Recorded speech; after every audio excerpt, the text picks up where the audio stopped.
There are certain places where the veil between our mortal plane and the great beyond appears to be paper thin, where locals learn to live with resident spirits, and apparitions from a bygone age are regarded as sporadic constants, as steadfast as the ancient buildings they inhabit.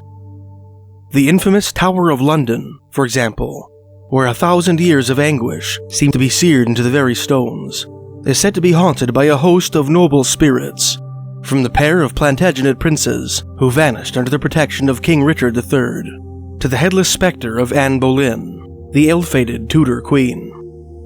In Savannah, Georgia, where dark echoes of war, epidemic, piracy, and voodoo seem to permeate the atmosphere, shadowy figures from another era are spotted strolling through historic squares or lingering in storied inns, sometimes laying their icy fingers on the arms of passers-by in desperate bids for acknowledgement.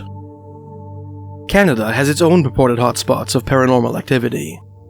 Some say that the most active is the charming town of Niagara-on-the-Lake, Ontario, a historic settlement nestled at the quiet southern tip of the Golden Horseshoe, where the Niagara River meets Lake Ontario, just west of the New York border. At the eastern end of town, with its epicenter at the junction of King and Queen Street, is a roughly 5-block area where every third or fourth building seems to have its own resident ghost story. Tales of love, sacrifice, triumph, and tragedy. These folktales transport us back to some of the most turbulent spells of Canadian history.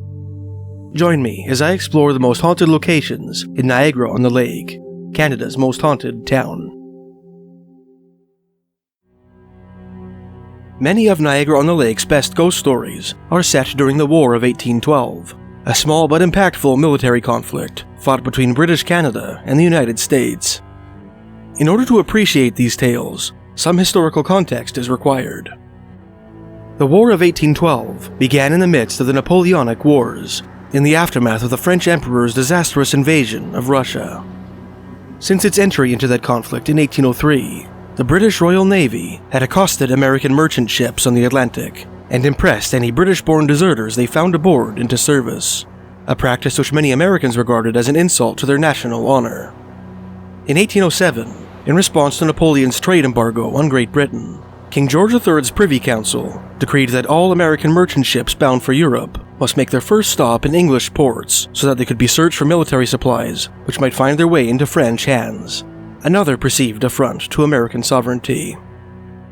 A third act of British aggression against the United States was its peaceful overtures to Tecumseh's Confederacy, an unlikely alliance of Algonquin, Iroquoian, and Siouan nations in the Great Lakes region, which hoped to carve a sovereign pan-Indian nation from American territory.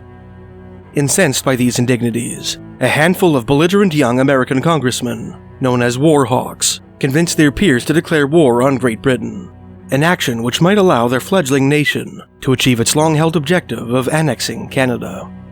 Thus, on June 18th of that fateful year, the War of 1812 began. The Americans' first martial action was to move troops and equipment to Fort Detroit in preparation for an invasion of the British province of Upper Canada, which encompasses much of the present province of Ontario. Hoping to thwart the invasion before it took place, a daring British commander, Major General Isaac Brock, made an alliance with the great Shawnee chief, Tecumseh, leader of the aforementioned Indian Confederacy, who had been at war with the United States Army for over a year.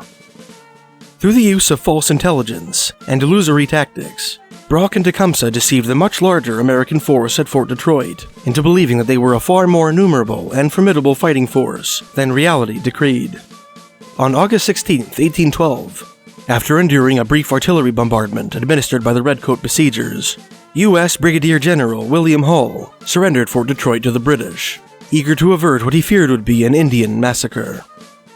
This stunning victory earned Brock a knighthood and the moniker Hero of Canada. Undaunted by this early defeat, the Americans mustered troops on the western shores of the Niagara River in preparation for a second invasion of Canada.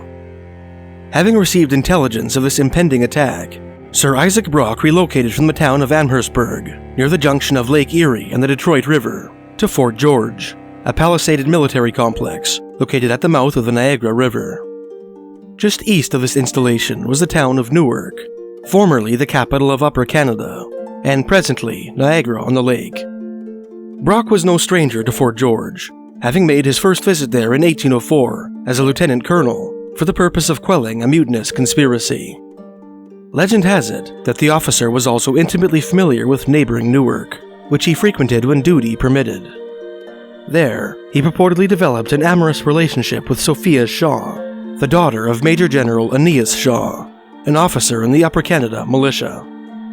Sophia, at that time, was living with her sister Isabella in a Newark manor.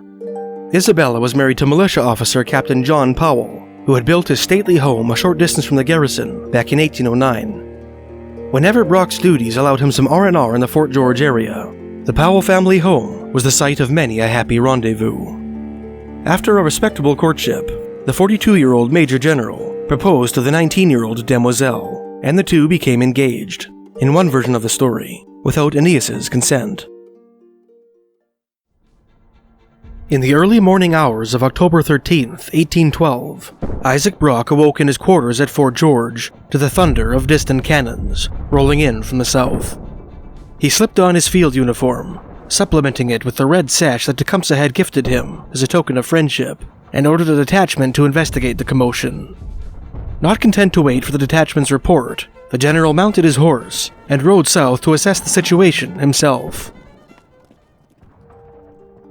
Legend has it that, before his departure, Brock made a quick visit to Captain Powell's house in order to see his beloved Sophia. While he sat in the saddle, his betrothed served him a stirrup cup of tea and bid him a fond farewell, swearing him to return to her once the business of the day was complete. Without further ado, the general galloped off towards the sounds of battle. Brock quickly learned that an American army, nearly 3 times the size of his 1,300-man Canadian Defense Force, was making its way across the Niagara River in rowboats. The British artillery battery atop Queenston Heights, a strategically important escarpment which overlooked the river, had rained a withering barrage upon the Yankee invaders, inflicting serious casualties. Despite this stiff resistance, the first wave of U.S. troops had reached the western shore, and, by way of a precarious cliffside trail, managed to capture the heights.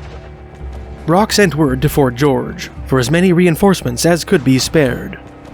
Rather than wait for fresh troops to arrive, the Major General, whose military career had hitherto been distinguished by a penchant for swift and stunning aggression, decided to retake Queenston Heights immediately. The commander dismounted, drew his saber, and led 2 companies of militia and British regulars in an impromptu charge uphill. Standing 6'4" and bedecked in all his martial finery, Brock struck a dashing figure as he pressed the attack at the head of his troops. He also presented a large and gaudy target to the American infantrymen who had ensconced themselves behind trees and spiked cannons on the hill above, their muskets primed and cocked. During the ascent, one U.S. sharpshooter stepped out from behind cover and fired a double ball into Brock's chest. The celebrated hero of Canada died almost instantly. The initial British attempt to regain Queenston Heights was repulsed by the Americans. As reinforcements from Fort George continued to arrive, a party of Mohawk braves, allied with the British, made a guerrilla-style assault on the promontory, screaming war whoops as they fired potshots at the Yankees from concealment in the brush. Despite being completely bloodless, this firefight proved to be a devastating blow to the Americans, completely demoralizing the soldiers who had yet to cross the Niagara. In a remarkable repetition of the psychological warfare which won Brock and Tecumseh the siege of Detroit, the warriors' chilling battle cries echoed across the river, freezing the blood of the U.S. militiamen who stood on the eastern shore. Defying the orders of their general, the Americans refused to enter the rowboats. Panic began to take hold of U.S. troops just as reinforcements arrived from Fort George. Within hours, the British had regained complete control of Niagara's western shores, winning another unlikely victory against a much larger American force. Legend has it that after the battle, a heartbroken Sophia Shaw, bereft of her gallant betrothed, fell into a deep despondency. She spent the rest of her days as a recluse in the home of Captain Powell, never marrying. Today, the Powell home is a charming bed and breakfast called Brockamour Manor, its name being a reference to the romance that once blossomed beneath its roof, and which may still flourish there today. Some say that, true to his promise, the spirit of Isaac Brock returned to the manor after the Battle of Queenston Heights, to be reunited with Sophia's at her own earthly departure. Sophia is said to make her presence known to guests by singing near the top of the stairs, opening and closing doors at night, and materializing near her favorite armoire. One female guest who stayed in Sophia's old room reported waking up in the middle of the night to see the specter of a 19th century lady standing at the foot of her bed, admonishing her with a disapproving glare. And every once in a while, a misty vision of a red-coated army officer and a Georgian lady clasped arm in arm is said to appear in the rose gardens before vanishing into thin air. The war plodded on after the Battle of Queenston Heights, the remainder of its first year being characterized by a third failed American invasion at Montreal and a succession of unexpected American naval victories on the high seas. In early 1813, British and Canadian militia moved into the forests of Michigan Territory and, alongside Tecumseh's Braves, waged a ruthless campaign against the Americans. On April 27, 1813, 14 U.S. Navy warships, hastily constructed at Sackett's Harbor, New York, descended upon present-day Toronto, at that time the city of York. This capital of Upper Canada was located on the northwestern shores of Lake Ontario, about 30 miles or 48 kilometers northwest of Newark. A landing force of 1,700 American Army regulars quickly overwhelmed the city's 600-man garrison. During the retreat, the Redcoats detonated Fort York's powder magazine, killing several dozen American soldiers and U.S. General Zebulon Pike. In retaliation, the Yankees burned much of the city to the ground. After reorganizing at Fort Niagara, the U.S. military base located across the Niagara River from Newark, the Americans launched an assault on Fort George on May 25, 1813. For 2 days, American warships anchored in the Niagara River unleashed a cannon bombardment on Fort George, mercilessly barraging its bastions with heated shot.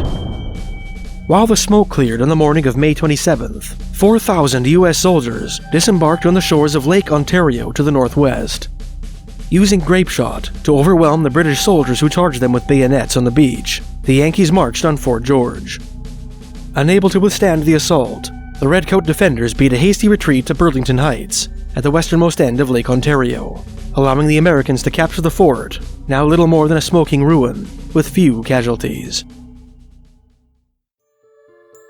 Considering the tumult of emotions that swirled within the walls of Fort George in the spring of 1813, it is perhaps not unsurprising that this historic relic serves as the setting for a number of chilling ghost stories. Many of these tales were documented by Kyle Upton, founder of the Ghost Tours of Niagara. Since 1994, Upton and his lantern-bearing, top-hat-wearing employees have guided ghost seekers on evening tours of the old fort, which was rebuilt in the 1930s by the Niagara Parks Commission. Their uncanny experiences led them to the conclusion that Fort George is home to several restless spirits, which Upton described in volumes 1 and 2 of his book Niagara's Ghosts at Fort George, published in 1999 and 2004, respectively. Upton's books are difficult to find. Fortunately, some of the stories he recorded were recounted in Maria da Silva and Andrew Hines' 2009 book, Ghosts of Niagara-on-the-Lake, and the late Terry Boyle's 2015 publication, Haunted Ontario 4, Encounters with Ghostly Shadows, Apparitions, and Spirits.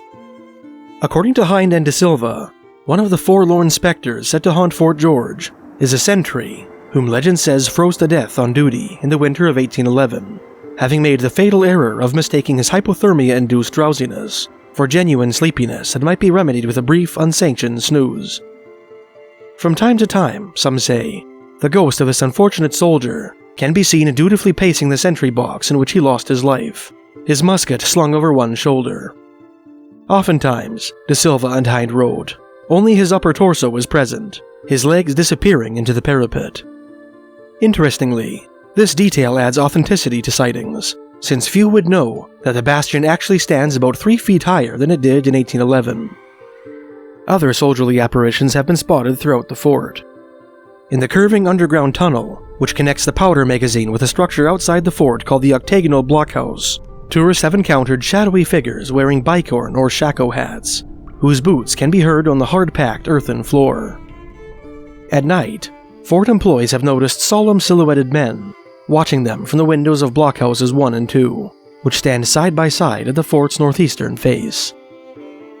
In the officers' quarters, at the center of the fort, furniture and tableware are rearranged by unseen hands. And in the gift shop, a one-floor building, which once served the dual purpose of kitchen and hospice, footsteps can sometimes be heard pacing the phantom second story, which existed in the fort's heyday. The fort's most famous phantom is a ghostly little girl, who has been given the name Sarah Ann. Suspected to be the spirit of an officer's daughter, who lived at Fort George in the early 1800s, this childish specter is said to play pranks on hapless tourists, giggling quietly to herself from various hiding places, like beneath an officer's bed or behind a piece of furniture, which, upon subsequent inspection, proved to be vacant.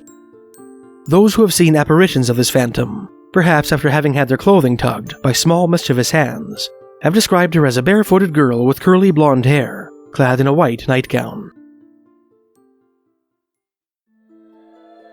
Another ghost story connected with the Battle of Fort George is set in a charming English-style tavern called the Old Angel Inn, located near the junction of Niagara-on-the-Lake's Queen and Regent Streets. Initially named the Harmonious Coach House, this historic establishment has served locals and travelers alike since its construction in 1789. On that fateful day in the spring of 1813, as British troops retreated east along the shores of Lake Ontario, legend has it that Captain Colin Swayze, an officer in the Upper Canada Militia, broke away from his troops to visit the Harmonious Coach House, where he had been billeted for the past few months. The officer hoped to bid farewell to a certain barmaid with whom he had fallen in love. The star-crossed couple enjoyed a few tender moments together, but before the officer could steal away to join his regiment, American soldiers overran the inn. A panicked Captain Swayze, at the barmaid's advice, fled to the cellar and concealed himself within a barrel. In an effort to root out British deserters, American infantrymen searched every corner of the tavern. In the cellar, they thrust the bayonets affixed to the ends of their muskets into burlap sacks, dark recesses, and other potential hiding places. One soldier threw off the lid of the barrel in which Captain Swayze was hiding and plunged his bayonet into the lovesick officer. Colin Swayze quickly succumbed to his wound. An old legend, which the diary of an American militiaman indicates may date back to the autumn of 1813, purports that the ghost of Colin Swayze never left the cellar and haunts the Old Angel Inn to this very day. Guests staying in the Colonel's room have reported hearing strange noises in the night. Inn staff sometimes open the dining room in the morning to find furniture mysteriously rearranged. One guest claimed to have seen the face of the erstwhile captain in the mirror of the ladies' washroom. Although the officer's antics may frighten guests from time to time, local legend says that his spirit is harmless, and will remain so for as long as British colours fly over the Old Angel Inn. To keep the resident spirit happy, the inn's many managers have long maintained the tradition of flying the Union Jack from the establishment's front door. During my own visit to the Old Angel Inn in November 2023, one of the establishment's present co-owners, a lovely lady named Kelly, who ordered me a plate of the best fish and chips I've ever had from the pub's English-style kitchen, filled me in on some of the strange things she and her employees have experienced in the historic building. On one occasion, while chatting in the bar with one of her co-workers, a bartender made some offhanded reference to tea. As she did so, a small metal teapot leapt off the wall hook from which it depended and clattered on the floor. A similar incident took place when the pub's chef burnt himself in the kitchen. No sooner had he done so than a first aid kit helpfully flew off the shelf to land at his feet. Another inanimate object propelled into motion by unseen hands was an old book which reposed on a high shelf in a room to the right of the inn's front entrance. In the presence of Kelly and other staff members, the book inexplicably tumbled to the floor, opened on its own, and riffled through its own pages, all in the absence of wind. Of all the strange occurrences to take place at the Old Angel Inn during Kelly's tenure, the strangest by far transpired at the height of the COVID-19 pandemic, when the public house was locked down in accordance with federal mandates. On the night of September 5th, 2020, at 2:22 a.m., Kelly got a notification on her phone alerting her that the motion sensor camera mounted above the bar, which had been installed for security purposes, had picked up unexpected nighttime movement. When she reviewed the camera's picture bank, she was astonished to find the photo of a translucent white figure standing at the bar. Kelly's initial impression was that the camera had captured a ghostly apparition in the form of a human skeleton. Upon closer examination, however, the network of wispy strips that she had first taken for ribs and bones seemed to correspond perfectly with the golden embroidery, epaulets, and shoulder belt of a 19th century military officer's uniform. I actually felt a shiver run through me as Kelly directed my attention to the outline of the officer's face in side profile, complete with a distinct right eye and what appears to be either a chin strap or a deep nasolabial fold. Considering the inn's native ghost story, it is difficult to interpret this figure as anything other than the ghost of Captain Swayze, perhaps calling on his sweetheart at the bar, or simply thirsting for a pint. Captain Swayze's isn't the only spirit believed to haunt the Old Angel Inn. Several years ago, a bartender named Jane, along with the inn's chef, had a run-in with what appeared to be the ghost of a 19th century lady. Jane kindly related her experience for me on tape. For context, our interview took place at the inn's front desk. The following is Jane's story, in her own words. I spend a lot of time in this building by myself, and especially like when we were in lockdown for COVID, I was here a lot of the time by myself because it was just for a while there. It was just myself and one of the other manager that was here at the time. I think that's right. And one day that I was working, it was just me and one of the guys in the kitchen, and I was taking a garbage bag out the side door to go out back, and as I was coming back in the building, I saw a woman standing out here, and they looked so real that I actually said like, hey, I'll be right in, I just gotta close up here for 1 second. And by the time I made it through this doorway and out to where she was standing, I watched her float through the wall where the fireplace is that's right beside you here. And then I ran to the other side to see if she came out on the other side, and there was nothing there. And not only did that happen, but I saw the same woman walk through the wall in the pub. And then a couple weeks later, we were looking at old photos from like the pub over the years, and the owner Kelly and myself were looking at pictures and found out that where she walked through the wall, there used to actually be a doorway there. So it's the same woman that I've seen several times to date now, and she has long dark hair and is wearing like a turn of the century, like Victorian style, like heavy gray dress. But I've seen her several times, and I'm not the only person that has, so. When I asked Jane whether she had any notion as to the Phantom's identity, she replied, I have no idea, because as far as like the history of the building that I've heard, I've been here several years, and all that I've really heard is that Captain Swayze haunts the Angel Inn, but I don't know. I have no idea. To date, I don't hear any stories of a woman being here, but there is one for sure, so. Another lady in grey is supposed to haunt the Breckenridge-Hawley Estate, a historic manor located about a 15-minute walk west of the Old Angel Inn. Built in 1796, this residence is said to be the permanent home of a friendly female ghost, whose self-appointed purpose seems to be the maintenance of peace and good order in the house. Those who have seen her have described her as about 30 years old, with a slender waist, a kind, gentle face, a long, grey, mid-19th century dress, and a bonnet with the strings tied under her chin.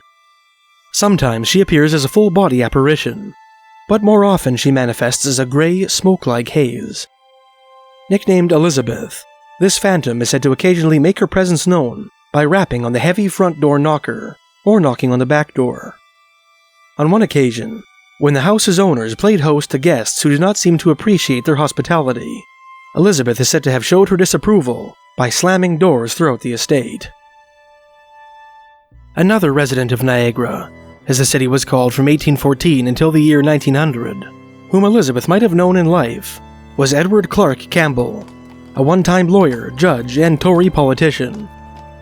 In 1841, when Upper Canada and its easterly counterpart, Lower Canada, amalgamated into the province of Canada, Campbell was elected as a member of the Legislative Assembly. Following his death from pneumonia in January 18, 1860, Judge Campbell is said to have made a ghostly abode of his former office in Niagara's Old Courthouse, an antiquated stone building located about half a block away from the Old Angel Inn. According to Parks Canada employee Ron Dale, who managed the National Historic Sites throughout the Niagara region, and who once worked in Judge Campbell's old office, the 19th century justice had often lamented the stubborn chill that clung to his workplace, insightfully proclaiming that it would one day be the death of him. "I always liked my room cold," said Dale of his office in an interview with Hind and De Silva, "so it never bothered me as it did the judge, and I always had the thermostat all the way down. Yet on several occasions, I'd find the room getting uncomfortably hot and notice that the thermostat had been turned up really high. The only way it could have been turned up was by me, and I never touched it." I believe Judge Campbell was at work, trying to keep it warm in his old office. Another purportedly haunted room in the Old Courthouse is the Shaw Theatre, located on the second floor. By all accounts, the formless spectre that haunts this room is a sinister masculine entity, which announces its displeasure by slamming doors, blasting visitors with gusts of icy wind, and audibly cursing in the hallway. In their book, Hind and De Silva, citing the chilling experience of a mother and her daughter who once toured the building's second floor, propose that this spirit might be the restless soul of a prisoner who had been held in the courthouse in the 19th century, before being hanged for a crime of which he was wrongly accused. Just next door to the Old Courthouse is the elegant Prince of Wales Hotel, one of the most beautiful buildings in the town. Established in 1864 as Long's Hotel, this luxury stopping place received its present name in 1901 when it hosted Edward, Prince of Wales, the son of Queen Victoria, and the future King Edward VII. Legend has it that the lobby of the Prince of Wales Hotel, which was completely refurbished by local craftsmen in 1999, is haunted by the ghost of a young woman who made her fondest memories there sometime between 1914 and 1918, during the Great War.